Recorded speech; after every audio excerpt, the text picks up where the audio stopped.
Hello everyone, welcome back to our channel Madhu educational hub. Friends, ఈ వీడియోలో 9th class polity textbook బుక్లోని 4th lesson సంస్థల పనితీరు. ఈ లెసన్లో ఉన్నటువంటి ప్రతి ఇంపార్టెంట్ పాయింట్ కూడా కవర్ చేయడం జరిగింది.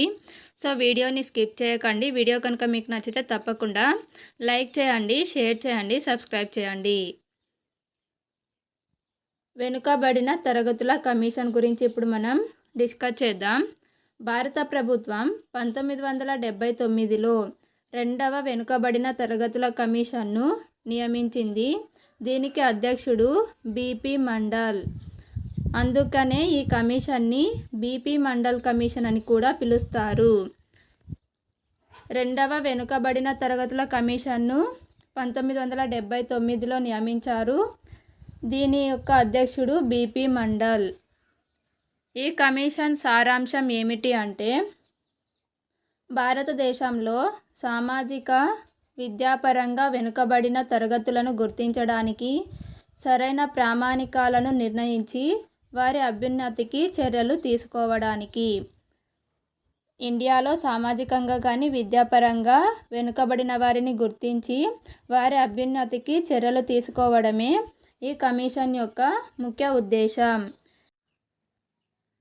నెక్స్ట్ పాయింట్, ఈ కమిషన్ నివేదిక సమర్పించిన సంవత్సరం 1980 డిసెంబర్ 31. సామాజికంగా విద్యాపరంగా వెనుకబడిన తరగతులకు ప్రభుత్వ ఉద్యోగాల్లో 27% రిజర్వేషన్ కల్పించాలని ఈ కమిషన్ అనేది సిఫార్సు చేసింది. 1990 ఆగస్టు 6న కేంద్ర మంత్రివర్గం ఈ సిఫార్సులను అమలు చేయడానికి నిర్ణయం తీసుకుంది. నెక్స్ట్ పాయింట్, ప్రధానమంత్రి విపి సింగ్ పార్లమెంటు ఉభయ సభల్లో ఈ కమిషన్ గురించి తెలిపాడు. 1990 ఆగస్టు 13న ఇది చట్టంగా తయారయ్యింది. ఈ కమిషన్పై వేసిన కేసు ఇందిరా సాహ్ని మరియు ఇతరులు versus union of India. So ఈ కేసు విచారణ జరిగిన తర్వాత 11 మంది సుప్రీంకోర్టు న్యాయమూర్తులలో మెజారిటీ న్యాయమూర్తులు భారత ప్రభుత్వం యొక్క ఈ ఉత్తర్వు చెల్లుబాటు అవుతుందని 1992లో ప్రకటించారు. 1993 సెప్టెంబర్ 8న వేసిన మెమొరాండంతో ఈ వివాదం అనేది ముగిసింది.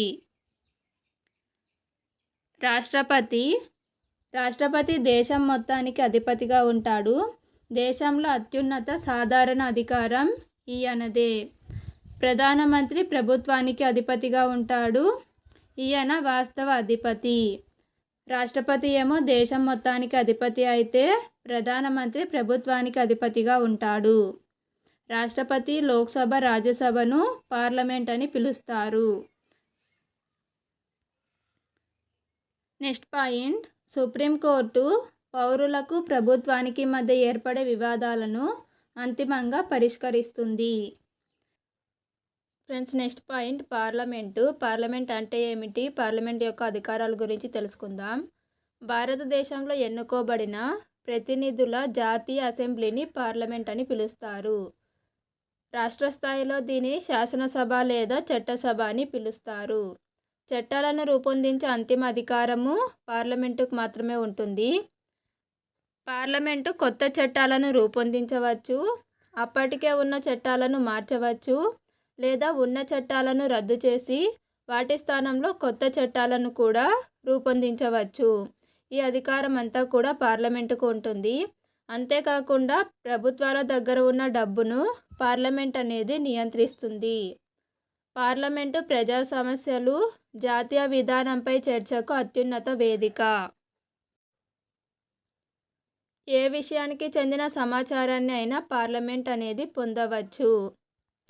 పార్లమెంటులో 2 సభలు అయితే ఉంటాయి. అవి రాజ్యసభ మరియు లోక్సభ.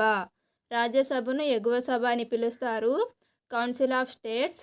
లోక్సభను దిగువ సభ అని పిలుస్తారు, హౌస్ ఆఫ్ ద పీపుల్. రాష్ట్రపతి 2 సభల్లో కూడా సభ్యుడు కాడు, అయితే అతడు పార్లమెంటులో అంతర్భాగంగా ఉంటాడు. ఇది వెరీ ఇంపార్టెంట్. రాష్ట్రపతి ఏ సభలో కూడా సభ్యుడిగా ఉండడు, కానీ పార్లమెంటులో అంతర్భాగంగా ఉంటాడు. నెక్స్ట్ పాయింట్, రాజ్యాంగం రాజ్యసభకు ప్రత్యేక అధికారాలు ఇచ్చినప్పటికీ చాలా విషయాల్లో అత్యున్నత అధికారం లోక్సభకు ఉంటుంది. రాజ్యసభకు లోక్సభకు ఉన్నటువంటి అధికారాలు మనం కంపేర్ చేసినప్పుడు లోక్సభకు కొన్నింటిలో అత్యున్నత అధికారం అనేది ఉంటుంది.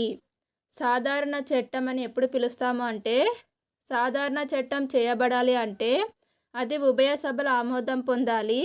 ఈ ఉభయ సభల మధ్య ఏవైనా విభేదాలు వచ్చినట్లయితే అప్పుడు ఉమ్మడి సమావేశాన్ని నిర్వహిస్తారు. ఈ సమావేశంలో లోక్సభకు ఎక్కువ విలువ ఉంటుంది. ఏదైనా ఒక విషయం మధ్య విభేదాలు వచ్చినప్పుడు ఉమ్మడి సమావేశాన్ని నిర్వహిస్తారు. అయితే ఈ సమావేశంలో ఏ సభకు ఎక్కువ విలువ ఉంటుంది అంటే లోక్సభకు.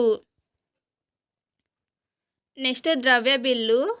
ద్రవ్య బిల్లు విషయంలో లోక్సభకు ఎక్కువ అధికారాలు ఉంటాయి. ప్రభుత్వ బడ్జెట్ను లోక్సభ ఆమోదించిన తర్వాత రాజ్యసభ దానిని తిరస్కరించరాదు. ప్రభుత్వ బడ్జెట్ను లోక్సభ ఆమోదించిన తర్వాత రాజ్యసభకు దానిని తిరస్కరించే అధికారం అయితే లేదు. కానీ రాజ్యసభ దానిని 14 రోజుల పాటు ఆలస్యం చేయవచ్చు మరియు మార్పులు కూడా చేయవచ్చు. అయితే రాజ్యసభ చూపించిన మార్పులను లోక్సభ ఆమోదించవచ్చు, ఆమోదించకపోవచ్చు. లోక్సభకు సంబంధించిన ఇంకొక ఇంపార్టెంట్ పాయింట్ ఏమిటి అంటే లోక్సభ అనేది మంత్రిమండలిని నియంత్రిస్తుంది. లోక్సభ మంత్రిమండలిని నియంత్రిస్తుంది అంటే లోక్సభలో మెజార్టీ మద్దతు ఉన్న వ్యక్తి ప్రధానమంత్రిగా నియమించబడతాడు. లోక్సభలో మెజారిటీ సభ్యులు మంత్రిమండలిపై వారికి విశ్వాసం లేదు అని చెబితే ప్రధానమంత్రితో సహా మంత్రులందరూ కూడా నిష్క్రమించాలి. ఈ అధికారం అనేది రాజ్యసభకు లేదు.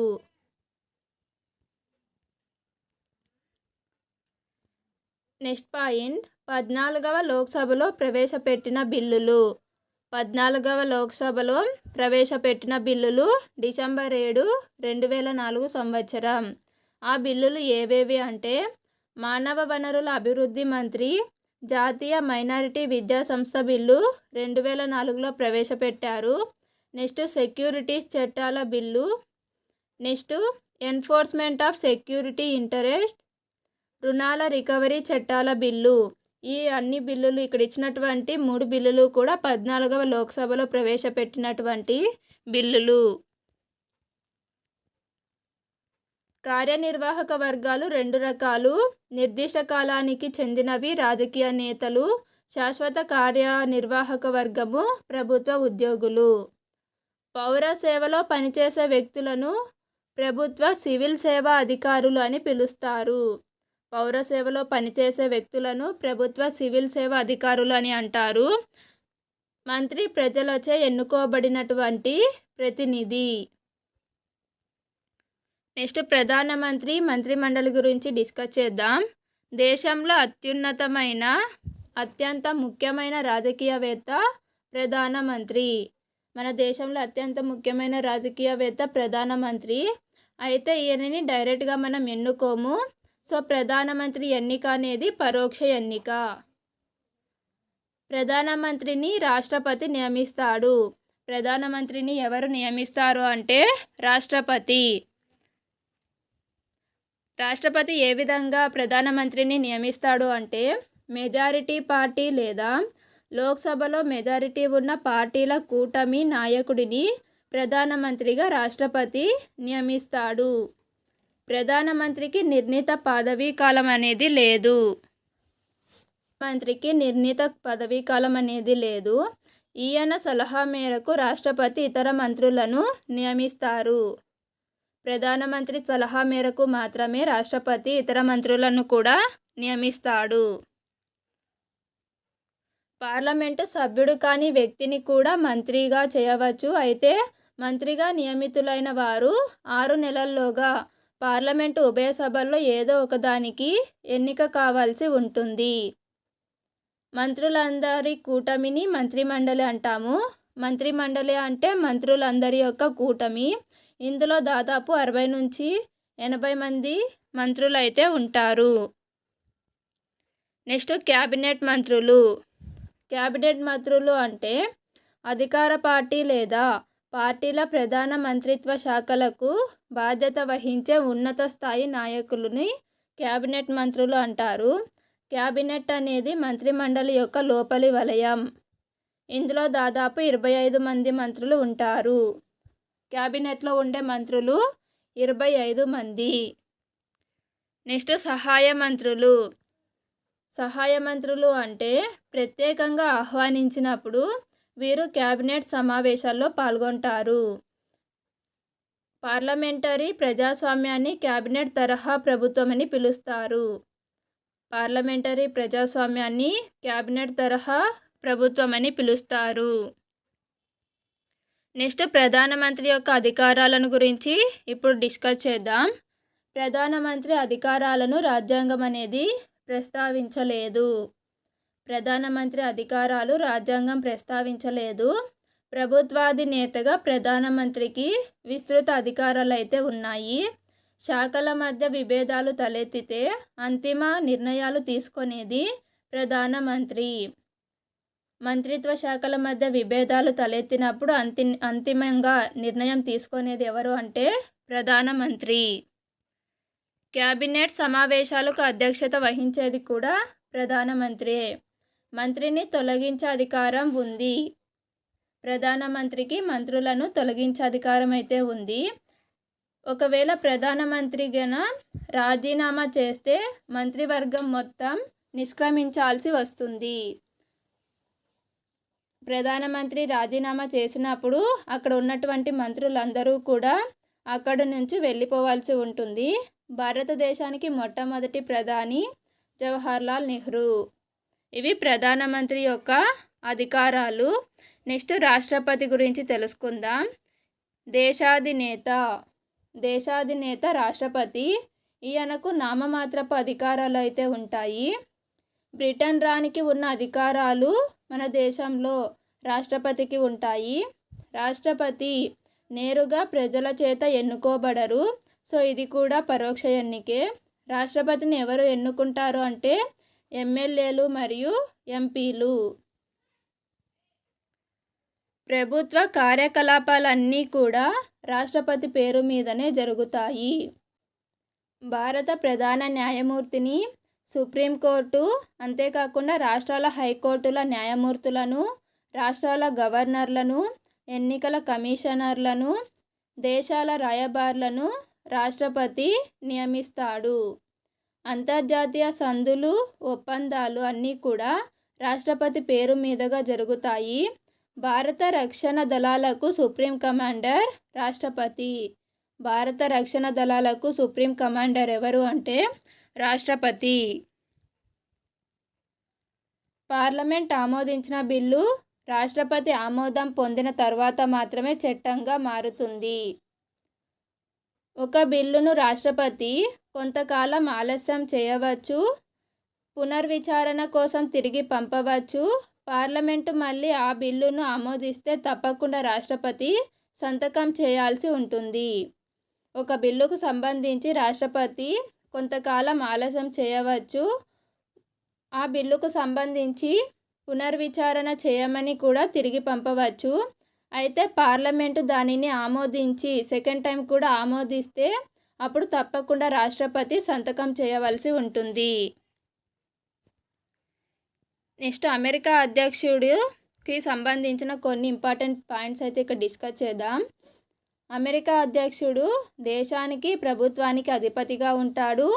ఈయన ప్రజలచే ప్రత్యక్షంగా ఎన్నుకోబడతాడు. అదే మన దేశంలో అయితే రాష్ట్రపతి ప్రజలచే ప్రత్యక్షంగా ఎన్నుకోబడడు. అమెరికా అధ్యక్షుడి పదవీ కాలం 4 సంవత్సరాలు. ఇక్కడ ఉన్నటువంటి ప్రభుత్వం ఏది అంటే అధ్యక్ష తరహా ప్రభుత్వం. మన దేశంలో పార్లమెంటరీ తరహా ప్రభుత్వం ఉన్నట్లు ఇక్కడ అధ్యక్ష తరహా ప్రభుత్వం అయితే ఉంటుంది. పార్లమెంటరీ తరహా ప్రభుత్వానికి ఎగ్జాంపుల్స్ బ్రిటన్ మరియు ఇండియా. నెక్స్ట్ న్యాయ వ్యవస్థ గురించి డిస్కస్ చేద్దాం. దేశంలో వివిధ స్థాయిలలో ఉన్న అన్ని న్యాయస్థానాలను కలిపి న్యాయ వ్యవస్థ అంటారు. మన దేశంలో వివిధ స్థాయి అంటే రాష్ట్ర స్థాయి కావచ్చు, జిల్లా స్థాయి, డివిజన్ స్థాయి, ఈ స్థాయిలలో ఉన్నటువంటి అన్ని న్యాయస్థానాలను కలిపి న్యాయ వ్యవస్థ అని అంటాము. మన దేశంలో అత్యున్నత న్యాయస్థానం ఏది అంటే సుప్రీంకోర్టు. భారతదేశ న్యాయ వ్యవస్థ అనేది ఏకీకృత న్యాయ వ్యవస్థ.